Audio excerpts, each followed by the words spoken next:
Selamat pagi Oma Opa, Bapak Ibu, Saudara-saudari terkasih dalam Kristus. Selamat tahun baru.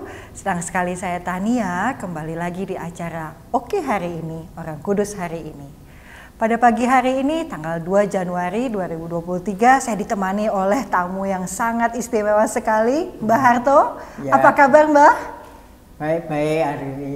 Luar biasa, Ya. sehat, selamat tahun baru ya Mbah ya. Ya, tahun baru, semangat baru. Luar biasa sekali. Nah Mbah Harto, pada pagi hari ini kita mau Mbah mau bercerita tentang siapa nih hari ini? Nah ini, namanya itu double-double semua. Double-double, oke. Santo Blasius Agung. Oke. Ya, ceritanya, dokter sudah tahu Ukraina ya? Betul sekali. Yang Ukraina lagi itu di sebelah utara Laut Hitam.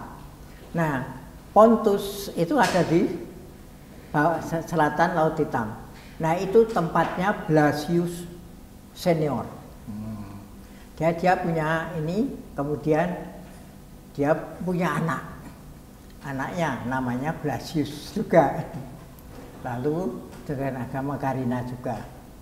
Jadi Blasius tua mempunyai anak Blasius. Nah, Blasius itu lahir di Kaisarea. Nah, ini double lagi.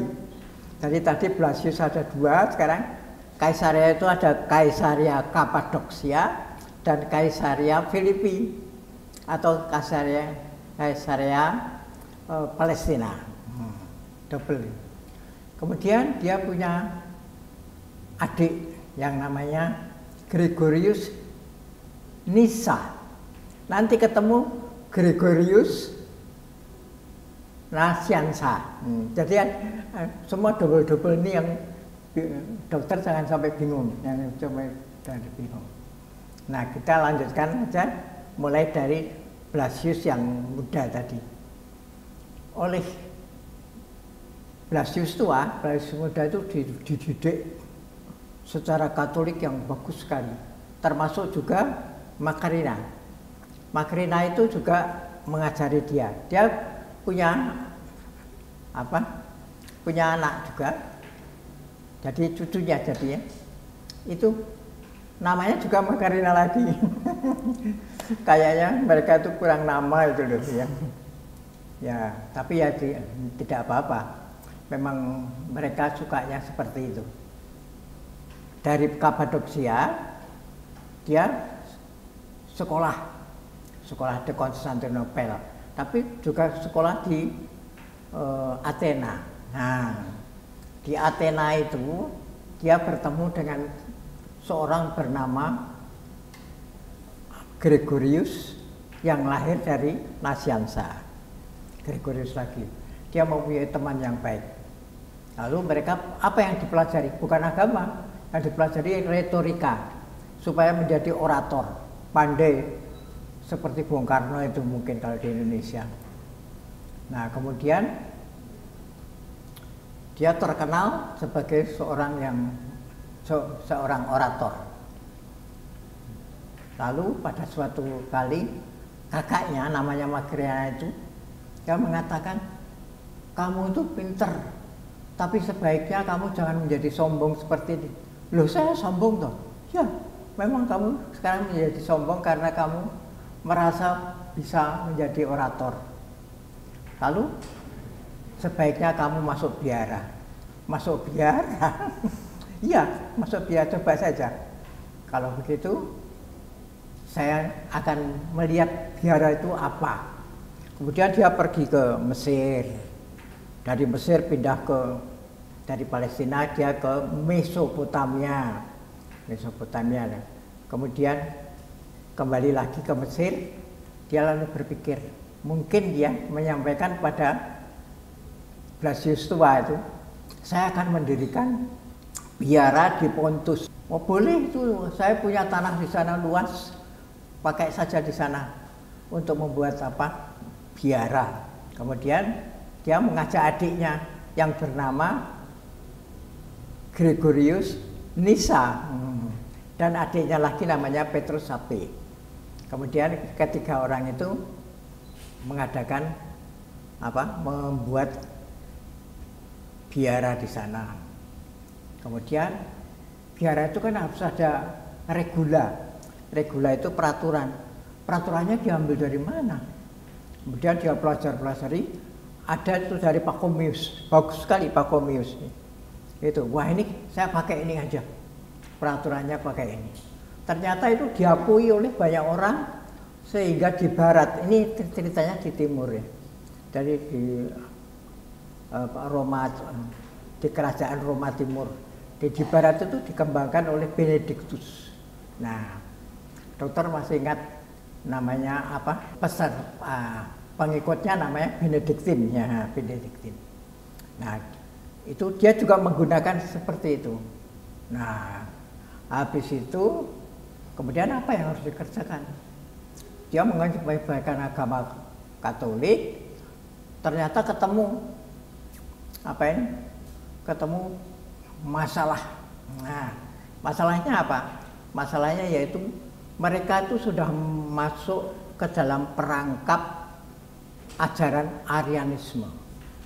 Dokter masih ingat bahwa Arianisme itu mengatakan bahwa Yesus itu manusia biasa, manusia ya bahasa artinya manusia unggul saja. Jadi bukan anak Tuhan, bukan Tuhan. Lalu Tritunggal Maha Kudus itu tidak ada. Jadi seperti itu. Nah, inilah salah satu sebabnya maka di Arab, ya di Arab itu perkembangannya cepat sekali sehingga orang-orang Arab itu tidak menganggap Yesus itu sebagai Tuhan, sebagai nabi aja, karena mendapat ajaran Kristennya itu Kristen dari Arianisme. Nah gitu. Nah, kemudian dia mengajarkan dan juga menulis surat-surat dikirimkan ke mana-mana. Kemudian dia untuk mengatasi ajaran yang istilahnya sesat itu ya, memang sesatnya. Kita ketemu dengan si Gregorius tadi ya. Nah Gregorius itu ketemu temennya di sana, lalu Gregorius, saya juga akan mengatasi ini. Coba kita bergabung untuk mengatasi Arianisme ini. Lalu pada waktu terjadi konsili di Timur Tengah yang pertama kali. Nah kemudian si Gregorius Agung itu diangkat menjadi uskup. Nah sampai di situ ceritanya. Kemudian apa yang harus kita pelajari dari mereka adalah bahwa kita harus berani menghadapi ajaran-ajaran sesat. Bagaimanapun juga kita harus banyak membaca seperti mereka. Itu aja dokter. Wah, luar biasa sekali nih. Selalu menyenangkan saya mendengarkan cerita-cerita dari Mbah Harto ini tentang Orang Kudus, karena saya merasa seperti belajar sama guru sejarah nih Mbah Harto nih. Jadi luar biasa sekali penjelasan Mbah Harto. Jadi memang seperti yang tadi Mbah Harto telah sebutkan, semoga kami khususnya generasi-generasi yang lebih muda, apa yang dapat kita kita pelajari atau kita amalkan nih dari cerita-cerita Orang Kudus, yang khususnya pada hari ini kita berbicara tentang Santo Basilius dan Gregorius, yaitu kita itu jangan mudah terpengaruh. Jadi kita juga harus banyak belajar ya, Mbah Harto. Nah bahkan kita juga, saya terinspirasi nih Mbah Harto sendiri udah usia lanjut masih rajin membaca ya Mbah. Ada. Nah kemudian gini selain itu tadi Gregorius itu diangkat menjadi uskup ya.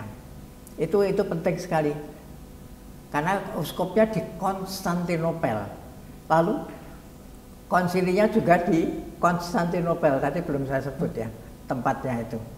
Nah itulah sebabnya maka sekali lagi umat Katolik itu jangan percaya dengan tulisan-tulisan yang tidak ada imprimaturnya. Nah, Oleh karena itu gereja mengadakan peraturan yang diperbolehkan yaitu memakai imprimatur.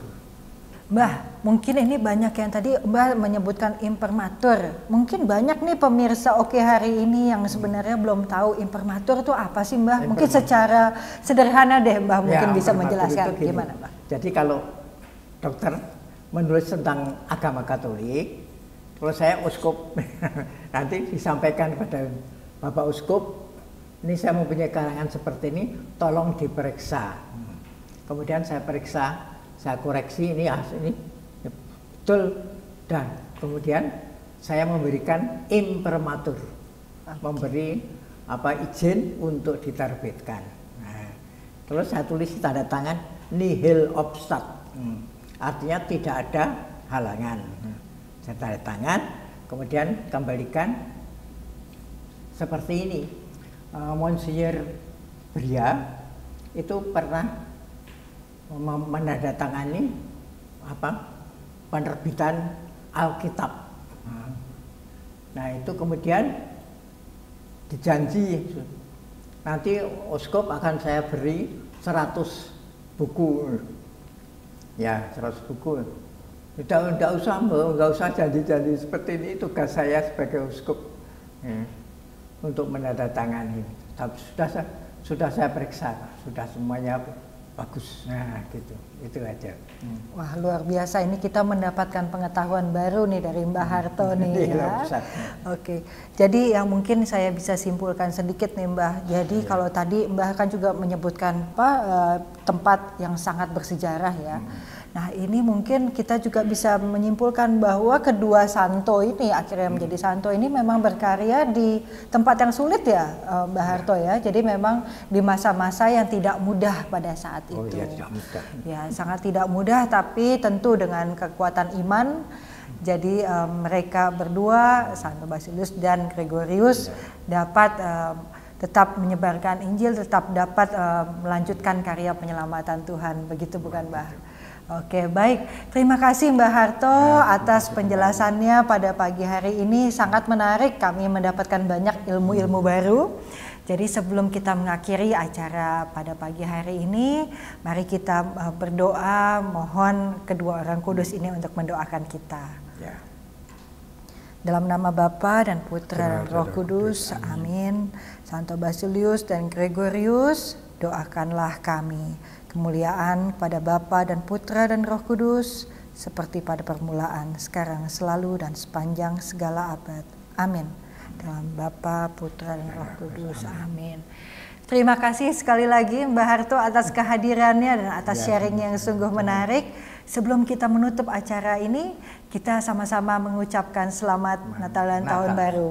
Keluarga besar Sosietas Santa Clara dan kru Oke Hari ini ingin mengucapkan selamat Natal dan selamat Tahun Baru 2023. Sampai jumpa di acara Oke Hari ini, Orang Kudus Hari ini berikutnya.